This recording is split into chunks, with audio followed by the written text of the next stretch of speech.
Kalian pasti pernah kan ngapalin idiom kayak on cloud nine buat ujian, tapi pas diucapin rasanya kok kaku banget ya?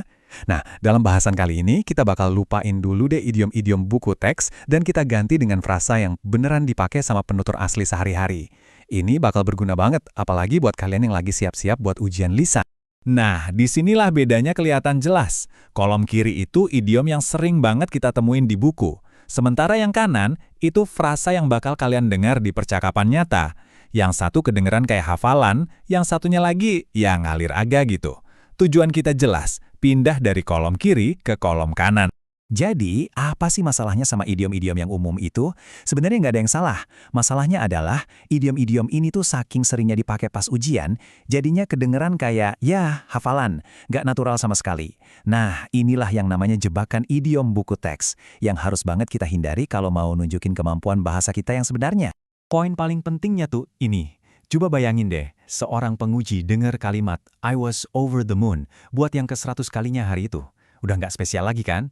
Frasa-frasa klise kayak gini gagal nunjukin kalau kita tuh fleksibel dan otentik dalam berbahasa. Justru sebaliknya, kita mau narik perhatian mereka dengan sesuatu yang lebih segar dan natural. Oke, jadi solusinya gimana? Kita akan bedah 10 idiom yang praktis dan otentik yang bakal bikin bahasa Inggris kalian terdengar jauh lebih alami. Anggap aja ini senjata baru kalian buat percakapan sehari-hari dan tentunya buat ujian nanti. Yuk kita mulai! Oke, kita mulai dengan 5 idiom pertama ya. Kalau mau bilang mau makan cepet, kalian bisa bilang to grab a bite. Kalau lagi bokek alias gak punya uang, itu to be broke. Nah, to pick holes in, itu artinya nyari-nyari kesalahan kecil. Terus kalau lagi nggak enak badan, bilang aja kamu lagi under the weather. Dan pas kerjaan lagi numpuk banget, berarti kamu lagi swamped. Gampang kan?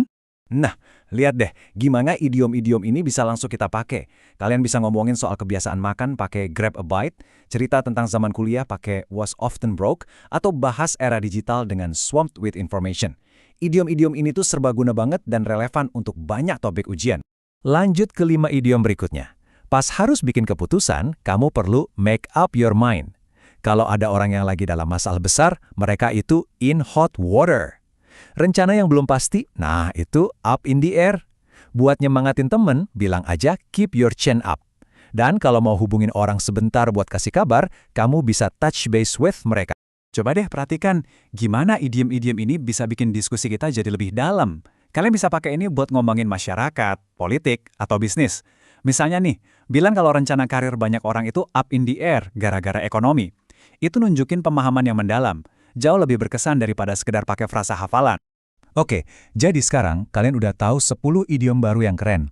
Tapi, tahu aja kan gak cukup. Bagian yang paling penting itu adalah gimana caranya kalian bisa pakai idiom-idiom ini dengan percaya diri dan kedengaran natural.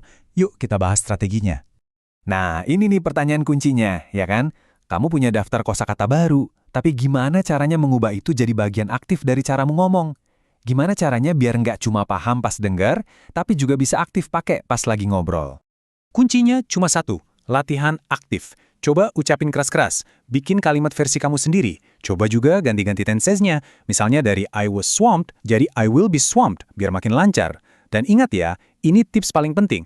Kalau belum 100% yakin, jangan dipaksain dipakai pas ujian. Jangan ambil resiko kedengeran nggak natural. Dan inilah perubahan mindset yang perlu kita punya. Berhenti mencoba untuk bikin penguji terkesan, sebaliknya, fokus aja untuk komunikasi yang jelas dan alami. Ketika kamu pakai idiom kayak to be swamped di konteks yang pas, itu nggak kedengeran pamer, malah kedengeran kayak kamu beneran bisa ngomong bahasa Inggris. Nah, justru itulah yang bakal menarik perhatian mereka. Sebagai penutup, yuk kita tarik satu pemikiran kunci yang bakal ngebawa kita semua lebih dekat ke kelancaran berbahasan Inggris. Jadi, inilah inti dari semuanya. Pilihlah idiom berdasarkan seberapa natural dan cocok idiom itu dalam sebuah percakapan, bukan cuma karena kedengaran unik atau gampang dihafal. Keaslian dan kecocokan konteks itu bakal selalu menang dari sekedar hafalan. Nah, sebagai penutup, aku mau kasih kalian tantangan kecil. Coba deh, pilih 1 atau 2 dari 10 idiom yang udah kita bahas tadi, terus bikin target buat pakai idiom itu pas ngobrol atau nulis minggu ini. Soalnya, cara belajar terbaik itu ya dengan langsung dipraktekin. Jadi, idiom mana nih yang bakal kamu coba?